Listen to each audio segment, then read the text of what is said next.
जब भगवान जीव पर कृपा करते हैं तो उसे तीन चीज़ों की प्राप्ति होती है। जब भगवान जीव पर अपनी कृपा करते हैं तो उसे तीन चीज़ों की प्राप्ति होती है। कौन कौन सी तीन चीज़? पहला, उसे चारों तरफ से कष्ट दिया जाता है।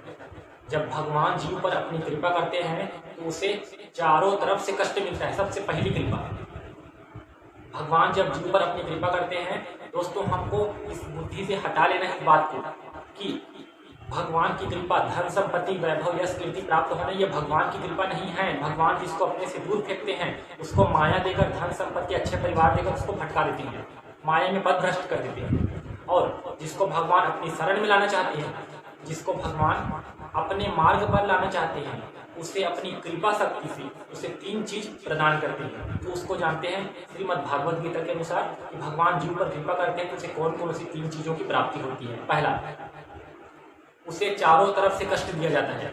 चारों तरफ से, एक दिशा से नहीं, दो दिशा से नहीं, तीन दिशा से नहीं, चारों दिशा से उस जीव को कष्ट दिया जाता है ताकि सबकी आसरा छोड़कर, सबकी उम्मीद को छोड़कर केवल उसे एकमात्र परमात्मा ही दिखाई दे। जैसे द्रौपदी, जब उसने अपने पांचों पांडवों पर क्या किया था? भरोसा किया था।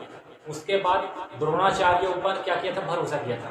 फिर उसके बाद पितामह को देखा कि ये हमें बचाएंगे, लेकिन उनके भरोसा को सब ने तोड़ दिया। मतलब उनके जो भरोसा है वो टूट गया। वो एकमात्र पूर्ण समर्पित होकर जब भगवान श्री कृष्ण को अंत समय में पुकारे तो भगवान श्री कृष्ण आ गए। लेकिन पहले क्यों नहीं आए? इसीलिए कि द्रौपदी पूर्ण शरणागति नहीं हुई थी। तो भगवान की जब कृपा करते हैं जीव पर तो उसे तीन चीजों की प्राप्ति होती है। पहला, उसे चारों तरफ से कष्ट दिया जाता है। पहला, उसे चारों तरफ से कष्ट मिलता है, एक दिशा से नहीं, ताकि उसे केवल एकमात्र उसकी दृष्टि केवल भगवान में उसकी दृष्टि पड़ जाती है। केवल उसे भगवान दिखाई देता है उस समय जब भगवान पहला कृपा करता है, उसे चारों तरफ से कष्ट दिया जाता है।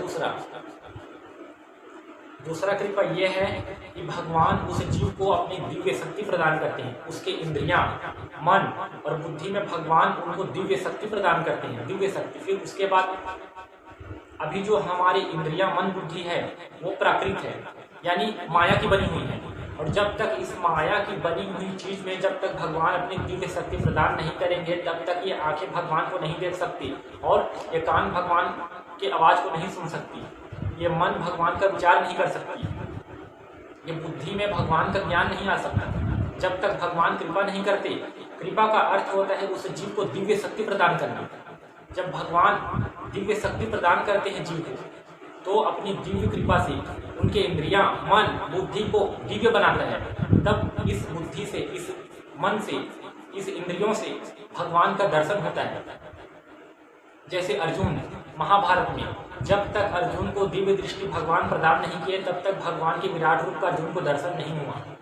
और जब तक संजय को दिव्य दृष्टि प्राप्त नहीं हुआ था तब तक वो धृतराष्ट्र को सारी बातों को कब बता पाए? जब उनको दिव्य दृष्टि प्राप्त हुआ। और कौन दिया था इसको? वेदव्यास जी उनको दिव्य दृष्टि दिए थे। वेदव्यास कौन है? भगवान विष्णु के अवतार हैं।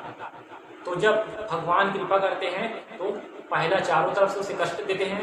दूसरा, उसकी इंद्रियां, मन, बुद्धि में दिव्य शक्ति प्रदान करते हैं ताकि वो भगवान को जान सकता है, देख सकता है और उनको महसूस कर सकता है। जब तक भगवान अपनी दिव्य शक्ति नहीं देगा इस इंद्रिया, मन, बुद्धि में, तब तक कोई भी जीव भगवान का अनुभव नहीं कर सकता। वो माया में भटकता रहेगा, कभी भगवान के रास्ते पर नहीं चल सकता।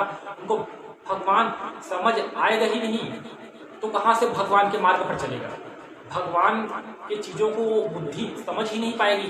भगवान की चीजों तो कहाँ से वो रास्ते पकड़ेगी? माया में भटकती रहेगी। जन्म के बाद मृत्यु, मृत्यु के बाद फिर जन्म, फिर जन्म, फिर मृत्यु, पुनरपि जननम, पुनरपि मरणम, पुनरपि जननी जठरे शयनम, भज गोविंदम, भज गोविंदम, गोविंदम भज मूढ़मते।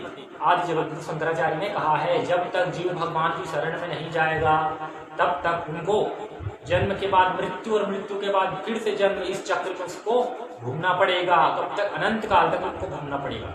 जब तक जीव भगवान की शरण ग्रहण नहीं करेगी, जन्म के बाद मृत्यु, मृत्यु के बाद फिर जन्म, ये चक्र चलती रहेगी। कब तक? जब तक भगवान की शरण में जीव नहीं जाएगी, अपने इंद्रियां, मन, बुद्धि को जब तक भगवान को समर्पित नहीं करेगी, और ये समर्पित तब कर पाएगी जीव जब उनको अपने भगवान का उनको अंदर से आभास होगा। और अंदर से आभास तब होगा जब भगवान उनके इंद्रियां, मन, बुद्धि में अपनी दिव्य शक्ति प्रदान करेंगे। दिव्य शक्ति प्रदान करने का मतलब होता है भगवान अपनी शक्ति देते हैं उनके सिस्टम में। जो हमारे अंदर के सिस्टम बने हैं वो माया से बने हैं। किससे बने हैं? माया से, यानी प्रकृति से हमारे अंतःकरण की रचना हुई है।